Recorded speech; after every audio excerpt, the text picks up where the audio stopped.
Hi everybody, this is Rachel from Cybersports Network. Next to me now is an old friend of mine. This is Rod Slasher Breslau, a handsome face, a familiar face in North American esports. Is there anything you'd like to say about about yourself that I haven't said yet? I wish I had a house. Right now I'm in an apartment in Manhattan, and it might be flooded by tomorrow, which is the first time that's ever happened. And I'm pretty sad that I'm not in the hurricane. I wanted the hurricane and the earthquake in the same week. I've never had either, and to have both of those at the same time would be epic. I wanted the hurricane, but I didn't get it. All I have is my own quake, and that's not really lively at all, and I'm really pissed off about all of this. Besides all of that, I grew up in the Quake scene, and I played Warcraft 2 and Quake and StarCraft 1 10, 12 years ago, and that evolved into me covering games while writing for them, and then that turned into broadcasting and marketing and promotion, and now here we are. It was a long answer for a short question. You didn't give me a chance to ask, is your mom all right? Because I know she lives in that apartment with you. You should probably call her and check how everything is over there. I did. She's okay. That's good. All your 5 shirts that may be back home, are they safe too? Rod has a very small clothing selection, and I know every piece intimately, but I just want to make sure they're okay. You don't have to buy more. Yeah, Rachel knows like all the clothing I wear, which is really interesting considering she's not my girlfriend yet, at least. When she does become that, hi Trevor, she'll probably know more intimately maybe my boxers and briefs colors and matching, polka dots and all that stuff. So I'll let you know. Otherwise, creepy, Rachel. Yeah. Well, I mean, one day, I know you very intimately, but the people out here, they frequently like to ask, who the fuck is Slasher? And, that's a question that hurts even me because you're so important to me, and I know if these people knew you, you would be important to them too. So you were telling us about your early Quake days, about your Warcraft 2 and 3. Why don't we go back to the days of Quake and talk about how important you were to the world back then? Yeah, because I'm definitely not important now at all because my game's dead, and really I'm just riding the gravy train right now of esports dollars.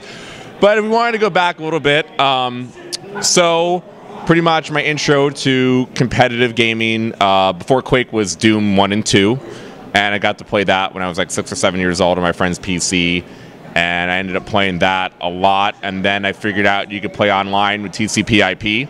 So me and a friend decided to try that out, and that was my first ever online experience of playing a game, and it was just so freaking cool. It was more cool than anything I've ever done. It's a different experience than playing an AI computer, which I think is what has made this industry what it is, and I could never go back since. So that led to me playing Warcraft 2 in the same manner, playing on 28.8 56K modem, playing against my friend, being able to do that instead of playing, the AI and the map maker 6 hours a day was really fun. And that led to me playing StarCraft 1 off of the beta early on, back in 99, early 2000. And I got my first real Battle.net experience then. That's where I got the name Slasher to begin with.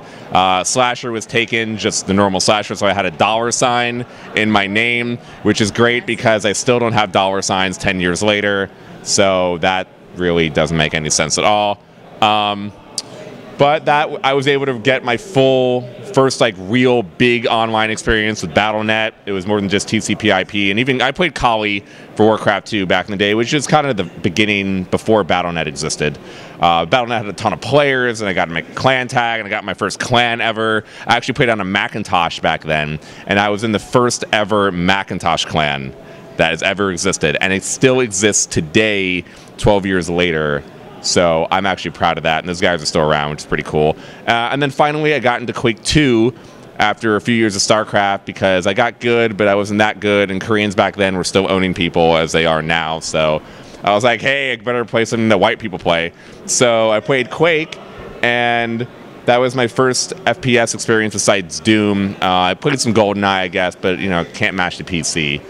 And I got in the same clans there, and I also started off on a Mac, which I was heavily ridiculed, even more in the StarCraft scene, for playing an FPS game on a Macintosh. But I got pretty good, and that led me to just keep playing and playing, and I got better and better, and I ran into a guy who followed the competitive Quake scene back then, and he told me all about Thresh and Death Row and Immortal, and he gave me the scoop on the Americans playing the Swedes back with Death Row, playing Clan 9, and that was pretty much the beginning of pretty much Western esports to begin with, when Death Row flew over to Sweden, played Clan 9, the best of 9 series in Quake World. Sweden ended up winning, which set a precedence for 13 years later of anything that's FPS related. And that was my first intro, so I was able to get on the ground floor of esports knowledge from a friend back then. So I've kept up with the competitive gaming scene since basically the start of the Quake 1, Quake 2 scene, which is even before Counter-Strike, before Quake 3, and before StarCraft 1 happened. So I've been able to follow it ever since. I got into the industry side by writing recaps and stuff in 2002, 2003. And I did that for a few years. Got sidetracked by metal and music for a while, which is actually really cool. Really something I enjoyed doing besides gaming. But I was able to get back into gaming 2005 or 6 or so, and write for ES Reality, which was the main Quake site for the Quake community. That's pretty much, for those of you who don't know, the Team Liquid of Quake, or the Shoryuken of Quake.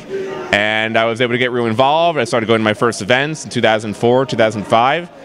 And I've just been going to events ever since. I've worked for Major League Gaming, the World Series of Video Games, GotFrag, Game Riot, SK Gaming. I've freelanced for, I don't know, a ton of people. And now here we are, 2011. Things are, I would say, the best they've ever been. And I've seen the ups and downs of the ups and downs. I don't think we're going to go down anymore.